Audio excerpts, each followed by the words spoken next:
લો બોલો હવે નેતા પ્રતિપક્ષ રાહુલ ગાંધીજીએ ઇન્ડિયા ગઠબંધનની બેઠકમાં જે પોતાનું વક્તવ્ય કર્યું એ વક્તવ્ય સંપૂર્ણ દેશમાં વાયરલ થઈ રહ્યું છે। 9 મિનિટનું આ વક્તવ્ય છે, તેને ઘણી બધી ભાષાઓમાં ટ્રાન્સલેટ કરવામાં આવ્યું છે અને જો કે રાહુલ ગાંધીજીએ એ વક્તવ્ય અંગ્રેજીમાં આપ્યું છે, પરંતુ હવે હિન્દીમાં પણ સ્વયં તેમની આવાજમાં આ વક્તવ્ય આપ સાંભળી શકો છો। ઓડિયોના ફોર્મમાં છે। રાહુલ ગાંધીજીએ તમામ વિપક્ષના નેતાઓને કહ્યું છે કે જે ભારતીય જનતા પાર્ટી છે એમનું જે એજન્ડા છે, મોદી શાહ અને આરએસએસનું જે એજન્ડા છે એ એજન્ડા પ્રમાણે તેઓ ભારત દેશમાંથી વિપક્ષને સંપૂર્ણ રીતે ખત્મ કરી દેવામાં માંગે છે। એનું તાજેતરનું ઉદાહરણ મધ્યપ્રદેશથી રાજ્યસભામાં જવા માંગતા કોંગ્રેસની ઉમેદવારી કરવા માંગતા જયંતી નટરાજનનું ઉમેદવારી જે પત્ર જે રીતે રદ કરવામાં આવ્યું તેનાથી સાબિત થઈ રહ્યું છે।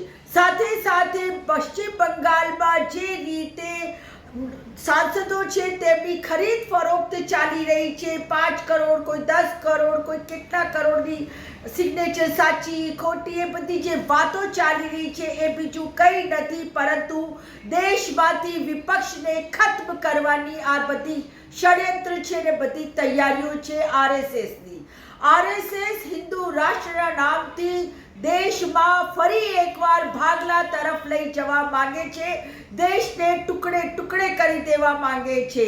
રાહુલ ગાંધીએ કીધું કે હવે આપણે સૌએ એક થવું પડશે, કારણ કે આ પ્રશ્ન ફક્ત સત્તાનો નથી, ચૂંટણીઓ થાય છે પરંતુ આ ચૂંટણીઓ ખાલી એક દેખાવ છે, એક છલાવા છે। લોકતંત્ર ઓલરેડી ખત્મ થઈ ચૂક્યું છે। એની સાથે જ રાહુલ ગાંધીજીએ કહ્યું છે કે હવે પ્રતિરોધ થશે।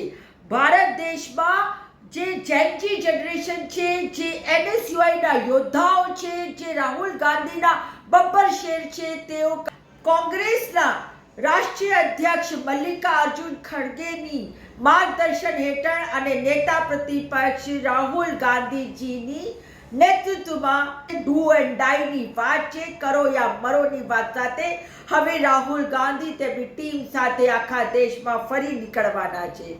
હવે આનાથી ભારતીય જનતા પાર્ટી અને મોદી અને શાહને મરચા લાગ્યા તો અમે શું કરીએ? વાત કડવી છે પણ સાચી છે।